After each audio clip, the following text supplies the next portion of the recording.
The baby is still in the bottle. Great Bob. Great Bob. Donna. What? Lesbian nautic relationships? Ah!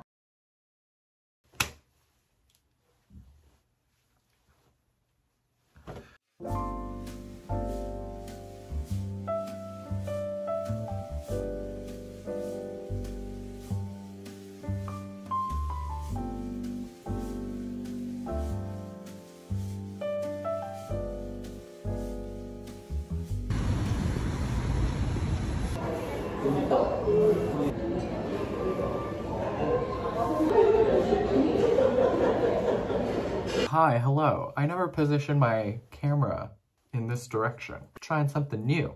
Do we like it? I generally tend to leave like a big empty space in case anyone was ever wondering, so that like I can put the book up here. So here's the book I'm gonna be talking about. We're talking about Samantha Harvey's Orbital.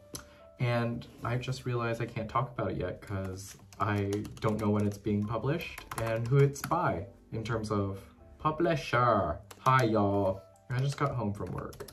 And it's that like you had such a busy day that you're not exhausted, but exhilarated. Is exhilarated a word? I was exhilarated. That was exhilarating. Work was exhilarating. Work was not exhilarating. It was just so busy that it's just like you came off of a high. It's like a work high. I guess like best described post-kitchen night out with the crew. Is that what I want to say? I don't know what I'm saying, y'all. But Orbital, Samantha Harvey. Let me say, it's a Claire Denis book. Anyone familiar with Claire Denis? She made that space movie with Robert Pattinson. What's the space movie?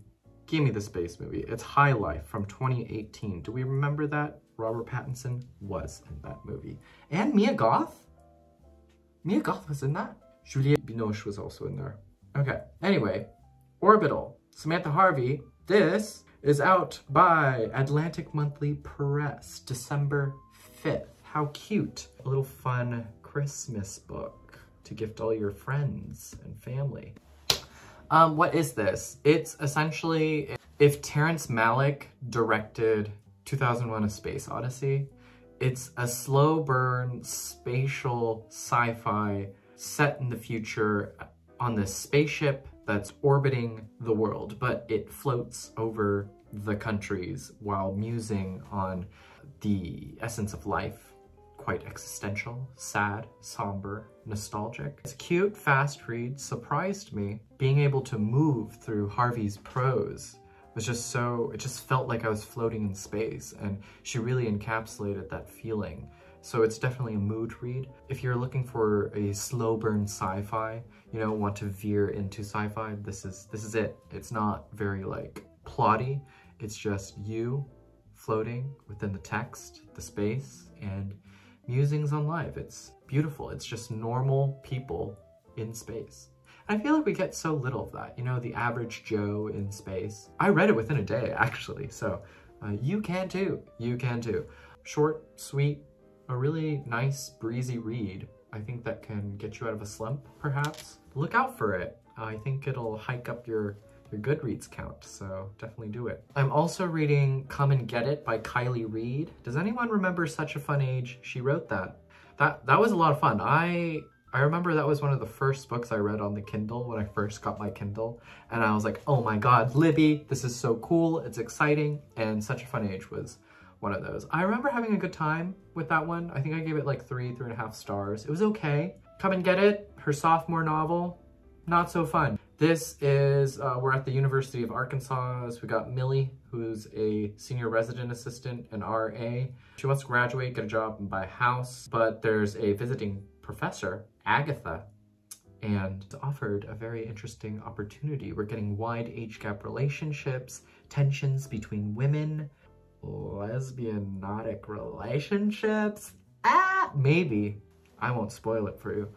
But it's kind of mid, and I'm not having a good time. I'm already 40% of the way through, and I don't really care about the characters. Will say Kiley Reid, she got her class race issues. She really loves dwelling into that, and it's really fascinating space, especially for someone so young, not sure what to do with life, and involved with an older person. it's really interesting. The premise is interesting, just executed through characters, because it is very character heavy. It's not just about Millie, but her friends as well. And that's where sort of the race class issues are further explored. But they're also cardboard. I get it. I think she's like trying to achieve sort of the vapidness through some of the class race issues. And as some of her friends are like upper middle class, and they're a bit vapid, but it's just like, I think you can write vapid characters and still give them some sort of depth. It's important to add depth to all of your characters, and it's not done here. Sadly, I feel like it's still stuck in the first draft.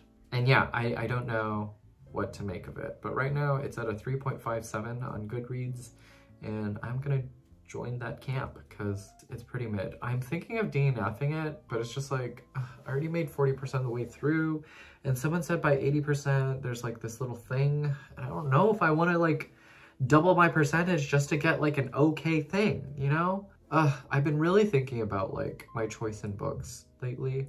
I will say I'm a NetGalley hoarder, and that needs to change. That needs to change, and I think that'll change for 2024 after I finish reading all the ones I've already picked up. I think I'm gonna be a lot more careful about the kinds of books that I want. To be honest, all of the NetGalley books that I've chosen were because of covers. Okay, and don't judge me based on this cover. I thought the color scheme was great, okay? So I was like, okay, I'll do it, but I don't know. Okay, I do have an unboxing, so we'll do that. I saw this on TikTok and I was like, I need that, so I got it. It was only like $5, so I was like, why not? But let me show you. So I mostly got these little thingamajiggies to add to my little cutie here. Do we miss her? Do we love her? Look at her. She's gorge. But y'all, these are so friggin' cute. I got this little cute ponyo charm. Look at Ponyo. Isn't she adorable? She's stuck in a little jar. Ah! And I'm going to put this on my Sandy Liang bag, like right there. Oh my god, it's so cute. It's so cute. Okay, I still have my Sunny Angel. The thing is, I like whack my bag around so much that the Sunny Angel it cracked. The baby is still in the bottle, but the bottle is cracked and it's like pretty definitive, and it just bothers me. So I might have to replace it. I don't know. I don't think I will, but because no more buying stuff anyway. Isn't that cute? Isn't that cute? That's cute, y'all. Man, I need to wear this like bag more often. I think I mentioned it in the Sandy Liang video. A little plug. I'll do a plug. Go down and watch it. I have a fun what's in my bag, and I'm always prepared for any occasion. The thing is, it's like when you go into layering season, it's a bit hard on the shoulder. Like you can't do much. That won't show up very well, will it? But anyway, God, I still love this bag. I kind of dig the red. As I'm posting this, it'll probably be out and sold out already, but the red one's fun. I think it's fun for the holidays and also fun for Lunar New Year. So that's a cute bag. Black is classic, and I love it. I love it so much. I love Ponyo there. It came with another one. This one does not have a jar on its head, but this one is also quite cute. Yeah, adorbs. Adorbs. This is what I spend my adult money on, y'all. Judge me all you want.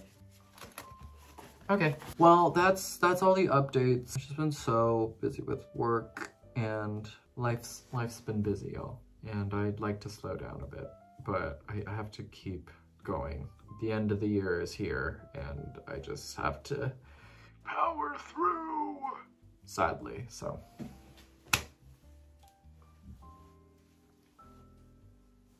Howdy, y'all. I just got home from work, here to tell you that I DNF'd Come and Get It by Reid.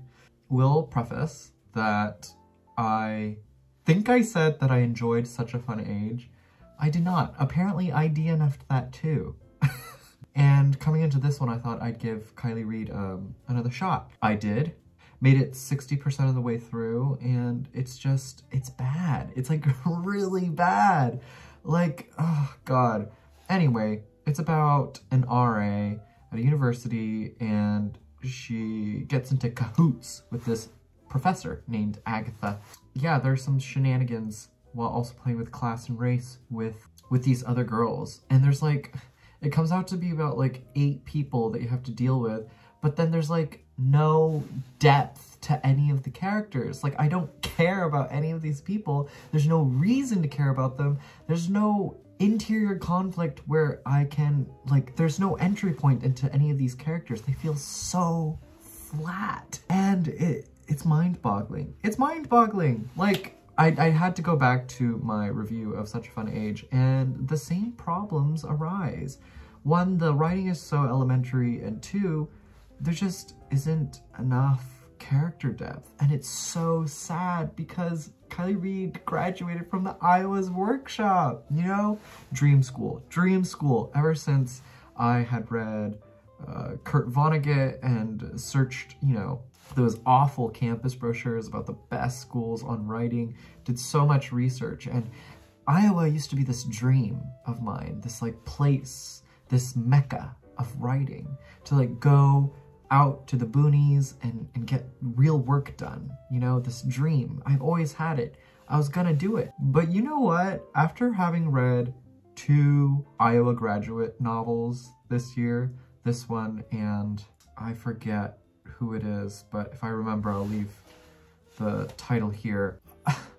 Eliot Duncan, I think it's Eliot Duncan.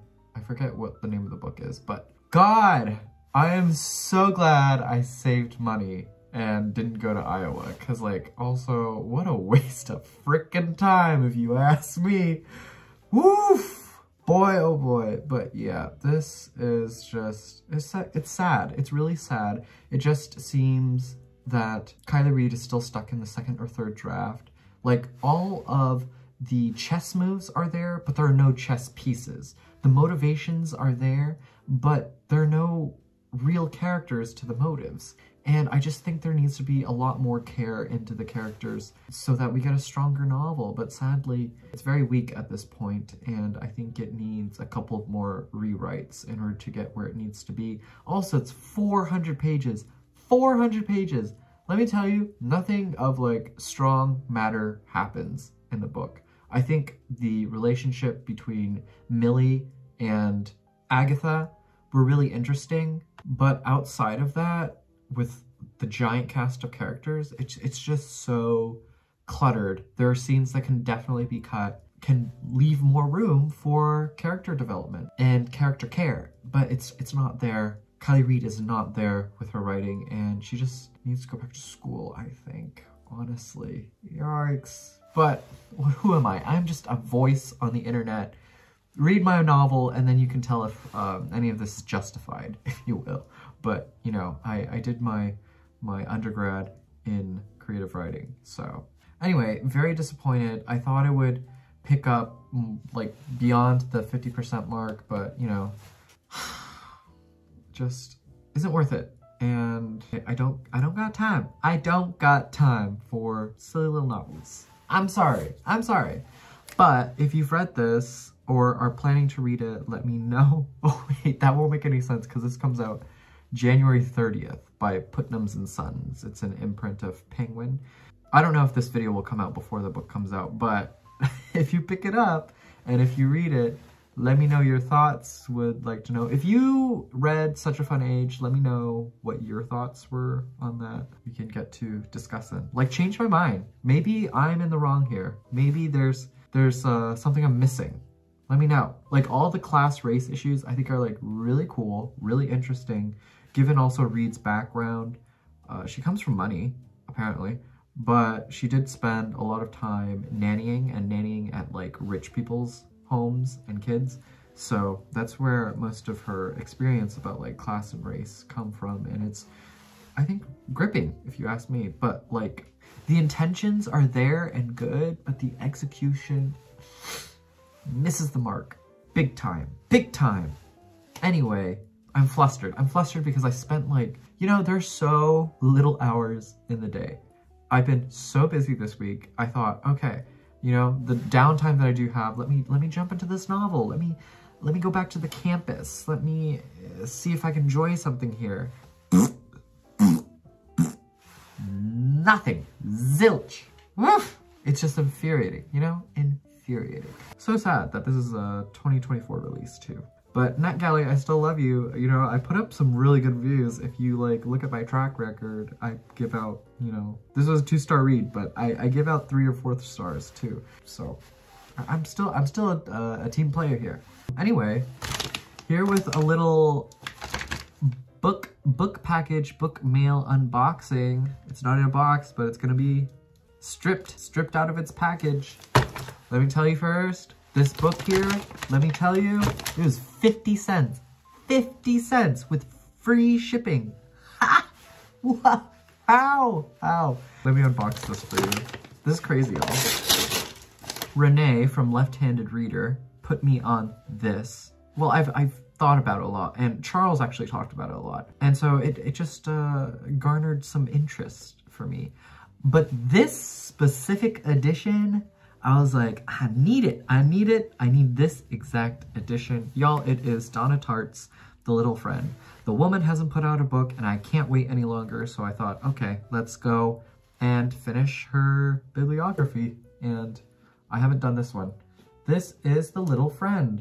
I don't know if this is supposed to be it, but look, y'all, the design of this book is fabulous. I think this is a UK edition also. We have color on the front. Wow. Is it supposed to be like that? I need to double check. But like, that's kind of striking, don't you think? That's kind of cool. Don't you think? Like, that's kind of, wow. Wow. Okay, but y'all, if you can kind of see, there's a hole where the eye is. And let me open this for you. Isn't that just like wonderfully designed? I don't know if this is intentional, but we got black and white on the inside for the end pages and then black and white there. It's just so much fun. And there's Donna Tartt, glorious, glorious. Great Bob, Donna. I didn't want to pick this up for the longest time because I heard mixed things on it, but you know what? I don't care anymore. I'm just gonna read what I want to read. So I'm gonna do it. I can't, oh my God, that font is really tiny. Okay, I don't know how I exactly feel about that, but do you see that? That's tiny. That's really tiny. As someone who has like big font on the Kindle, this is a doozy. I don't know what kind of read I'll make this, but we got Donna Tartt, The Little Friend. Does anybody know what this is about? I don't want to know, actually, and I'm going to surprise myself. So yes, but I will say this is the last Donna Tartt book that I need to read. I've read everything else. And I read The Secret History twice. It's crazy. Okay, I'm gonna calm down and figure out what to read next. And yeah. Catch y'all on the flip side. Love ya. Be well, do good work, keep in touch.